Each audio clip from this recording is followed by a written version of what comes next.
Ladies and gentlemen, let me start with a simple truth. Motivation doesn't always show up when you need it. We wait for the right mood, the right time, the right mindset. But here's the thing, if we wait for motivation, we'll be waiting forever. We often tell ourselves we need to feel motivated to begin, that somehow the right mindset will just show up, like a spark that lights the fire and gets us moving. But the truth is, motivation is fleeting, it's unreliable, it comes and goes like the weather. And if we build our habits, our goals, and our future on something that inconsistent, we're setting ourselves up for failure. Think about how often we say, I'm just not feeling it today. We postpone the task, the workout, the conversation, because we're waiting for that magical moment where everything feels right. But what if that moment never comes? What if the feeling we're waiting for isn't the thing we need? What if the action itself, the very act of starting, is what actually creates the motivation? Most people misunderstand the sequence. They believe motivation leads to action, but in reality, action leads to motivation. It's the small steps taken in defiance of how we feel that create momentum. And once we have momentum, everything gets easier. It's like pushing a heavy boulder. Those first few pushes are hard, they require all your effort, but once it starts rolling, it carries itself forward. The same goes for our work, our goals, our lives. Waiting to be motivated is like standing still in a race and expecting to win. It doesn't matter how well you planned or how good your intentions are. If you don't move, nothing happens. And most of the time, that first step doesn't feel good. It feels forced. It feels uncomfortable. That's normal. That's human. But those who achieve, those who grow, they understand something vital. Feelings are not the leaders, they're followers. When we act, our emotions follow. When we move, our mindset shifts. When we start, even if it's messy, even if it's clumsy, we begin to feel differently, and that's the turning point. Not some burst of inspiration, not a perfect plan, but the decision to act anyway, to sit down and do the work, to show up when no one's watching, to say, I don't feel like it, but I'm doing it anyway. That's not weakness, that's power. That's where real growth happens. You don't have to want to do it, you just have to do it. Because every time you choose action over apathy, effort over excuses, you build trust with yourself. You become someone who follows through even when it's hard. And that kind of person changes their life. So the next time you're waiting to feel motivated, remember this. It's not about how you feel, it's about what you choose. And the choice to act, especially when it's hard, is the first step toward everything you want. People often assume that if you love what you do, it will always be easy. That passion means the work flows effortlessly, that you'll wake up every day with a fire in your belly and a smile on your face. But passion doesn't erase difficulty. It doesn't eliminate resistance. In fact, when you care deeply about something, it can be even harder because it matters more. And there's this false belief that passion is enough and that as long as you're passionate, everything else will fall into place. But the truth is, passion without discipline leads nowhere. It's like having a car with a full tank of gas, but no steering wheel. You might have the energy, the excitement, but without direction, without structure, you don't move forward.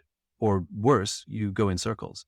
When you care about something, you have to be willing to show up for it on the days you don't feel inspired. Because those days will come. There will be mornings when you don't want to do the work, nights when you doubt yourself, moments when quitting feels easier than continuing. That's where discipline steps in. Passion might start the journey, but discipline is what keeps you on the road. The people who create real change in the world, who build, who lead, who inspire, don't just rely on passion. They build systems, they create habits, they learn how to stay committed even when the excitement fades. They don't chase the high of passion every day. They honor it, they protect it. And the way they protect it is by doing the work, even when it's hard, even when it's boring, even when it's lonely. We all have days when we feel tired, overwhelmed, uninspired. That doesn't make you weak, it makes you human. But what separates those who rise from those who stall is the ability to act anyway, to say, yes, this is hard, but I'll do it, not because they feel like it in that moment, but because the thing they care about deserves their effort.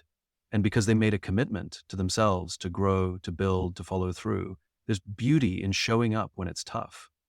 That's where the real work happens. That's where trust is built, not just with others, but with yourself. Every time you follow through on something that matters to you, even without the thrill of passion behind you, you're telling yourself, I'm serious about this. I'm not just here for the highs. I'm here for the long haul. Loving what you do is powerful, but loving something enough to do it on the hard days, that's something else entirely. That's where mastery lives. That's where purpose lives. Passion is the spark, but it's discipline that keeps the fire burning. There's this illusion we buy into that the people who succeed are constantly driven, endlessly inspired, always on. We look at their results, their confidence, their momentum, and we assume they've tapped into some never-ending well of motivation. But the truth is, they're not always motivated. They're consistent. And that's what makes all the difference. Motivation is emotional. It's a feeling. It's unpredictable. Some days it's there. Some days it vanishes. But consistency, that's a decision. It's a choice made over and over again, regardless of how you feel. The most successful people in any field didn't get there by being the most excited every day. They got there by being the most committed, especially when it was boring, especially when it was hard. Inspiration is powerful, but it's not sustainable on its own. You can't build a career, a business, or a meaningful life on moments of motivation. You build it on rituals, on discipline, on showing up even when your heart isn't in it. The greatest work you'll ever do won't be when you're feeling your best. It will be when you're tired but still show up, when you're unsure but still take the next step, when you're frustrated but still keep moving forward. That's what consistency is. It's doing what needs to be done even when you don't feel like doing it. It's building a reputation with yourself that says, I can count on me, not just when it's easy, not just when the mood is right, but every day in the moments that matter most. We love the idea of inspiration because it feels good. It makes us feel like change is just a spark away, but sparks fade. If you want something real, you need more than a spark. You need structure. You need rhythm. You need habits that don't depend on your emotions to function. Because if your effort only shows up when you feel great, your results will disappear the moment things get hard. Consistency isn't glamorous. No one celebrates the quiet, daily grind. There's no applause for sticking to your routine when no one's watching. But those invisible moments, the ones you think don't matter, they matter the most. That's where growth happens. That's where momentum is built. That's where character is shaped. Success doesn't belong to the most passionate or the most talented. It belongs to the ones who didn't stop, the ones who found a way to keep going when the feeling faded, because it always fades. But when the excitement goes away and you still keep showing up, that's when you know you've made a real commitment. That's when progress becomes inevitable. So stop chasing motivation, start building consistency. The results won't come overnight, but they will come. And when they do, they'll be the product of something far more powerful than a fleeting feeling. They'll be the reward of a mindset built to last. When things get hard, most people focus on what they have to do. They look at the tasks piling up, the responsibilities they didn't ask for, the goals they set in a moment of clarity but now feel too tired to chase. The what becomes heavy, it becomes a burden, and eventually they stop. Not because they're lazy, not because they're weak, but because they've lost sight of the reason they started. The real question isn't what you do or even how you do it. It's why. Why did you begin in the first place? Why does it matter to you? Why are you willing to sacrifice your time, your energy, your comfort for this?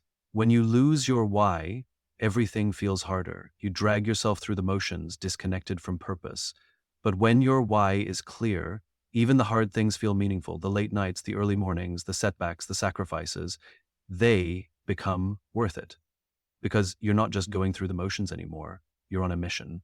People often underestimate the power of purpose. But purpose is what gives your actions depth. It's what turns discipline into devotion. It's what keeps you steady when everything around you feels uncertain. Purpose gives pain a reason.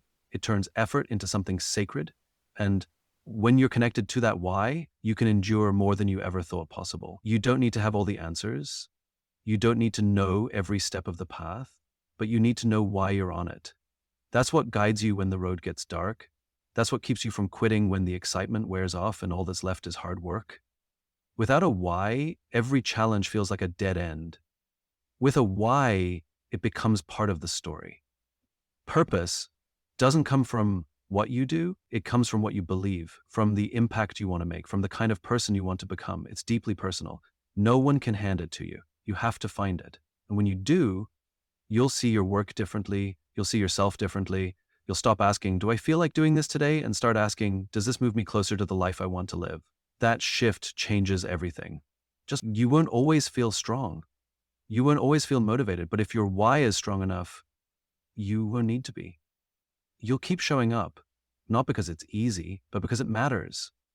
That's the difference between people who start and people who finish. between people who wish and people who build. They know why they're doing it, and that clarity gives them the courage to keep going. So if you're feeling stuck, overwhelmed, or ready to quit, don't just push harder. Pause, reconnect, ask yourself, why did I start? The answer might just carry you further than any amount of motivation ever could. We tend to overthink the beginning. We sit around waiting for the perfect time, the perfect mindset, the perfect conditions. We convince ourselves that we need to feel ready before we begin. But the truth is, readiness is a myth. It's a story we tell ourselves to delay the discomfort of starting. What really gets us moving, what really creates progress, is something far simpler and more powerful: action. Even the smallest step forward creates momentum. And once momentum kicks in, everything starts to change. You feel more focused, more capable, more alive, not because you suddenly became a different person, but because movement awakens something in you. It reminds you that you're not stuck, that you're not powerless, that you don't have to have it all figured out to begin. Most people never move because they're waiting to feel something before they act. But that's not how it works. Feelings follow action. Clarity comes from doing, not from thinking. Confidence is built in motion, not in stillness. The first step is never perfect. It's rarely pretty, but it's the most important one, because without it, nothing else happens. We spend so much time planning and preparing, imagining how things might unfold. But none of that matters if you don't actually do something. You can't steer a parked car. You can't adjust your course if you're standing still. Progress isn't made in theory, it's made in movement. And the best part? That first step doesn't have to be big. It just has to be real. Send the email, write the paragraph, make the call, take the walk, set the alarm, something small, something doable, something now, because once you're in motion, your brain shifts. You go from procrastinating to participating, from doubting to doing. Momentum doesn't care if you're tired. It doesn't need you to be fearless. It just needs you to take one step, and then another. It builds slowly, then suddenly. It's the result of stacking small wins until you've built something bigger than your excuses, until the resistance that once stopped you can't keep up with the speed you've created. That's the gift of action. It doesn't wait for inspiration, it creates it. And once you see yourself taking action, especially when it's hard, you begin to trust yourself. You start to believe that you can handle more than you thought, that you're not defined by hesitation, but by movement. So don't wait for the perfect time, but don't wait to feel ready. Just start. Pick one thing and do it. Not tomorrow, not later, now. Let the action be the signal that says, I'm in. Because the longer you wait, the heavier the task feels. But the moment you move, you take back control. You build momentum, and momentum, once it's on your side, changes everything. Growth doesn't happen in your comfort zone. It happens the moment you choose to lean into discomfort. Not because you enjoy it, but because you understand what's waiting on the other side. Every time you chase ease, you delay progress. But when you choose effort, when you willingly step into the things you'd rather avoid, you begin to transform. Most people want change without challenge. They want results without resistance. But it doesn't work like that. The goals that matter most, becoming healthier, building something meaningful, finding your purpose, will always require more from you than you think you have. And that's the point. The discomfort isn't a barrier, it's the path. It's the proving ground. It's where you find out who you really are. The most powerful shift you can make is realizing that discomfort is not your enemy. It's a signal. It tells you that you're growing, that you're stretching beyond what's familiar, that you're becoming more than you were yesterday. Comfort, on the other hand, feels good in the moment, but it's a trap. It convinces you to settle, to stay the same, to trade long-term fulfillment for short-term relief. Choosing progress means being willing to feel awkward, to be uncertain, to risk failure. It means having conversations you've been avoiding, facing fears you've been hiding from, taking action when no one is clapping and no one is watching. It's doing the work with no guarantee of immediate reward, simply because you know it's right. The truth is, no growth ever comes from staying safe. Growth lives in the reps you don't want to do. The early mornings, the hard choices, the uncomfortable truths, the moments when quitting would be easier, but you choose to continue anyway. And each time you do that, you're not just moving forward, you're becoming someone who's capable of more. You're building resilience. You're building character. People think the goal is to feel comfortable, but the real goal is to become the kind of person who can handle discomfort. Because once you can do that, nothing can stop you. You stop running from hard things. You stop avoiding challenges. You begin to seek them not because they're easy, but because they shape you into who you're meant to be. Progress is always a choice, and so is comfort. Every day, you get to decide which one you'll choose. Will you stay safe, or will you take the step that scares you? Will you make the excuse, or will you take the action? Will you shrink back, or will you lean in? It's not about being fearless. It's about doing it anyway, even when it's hard, especially when it's hard, because every time you choose progress over comfort, you move one step closer to the life you were meant to live, a life that reflects your courage, your values, your potential, not just what feels good, but what truly matters.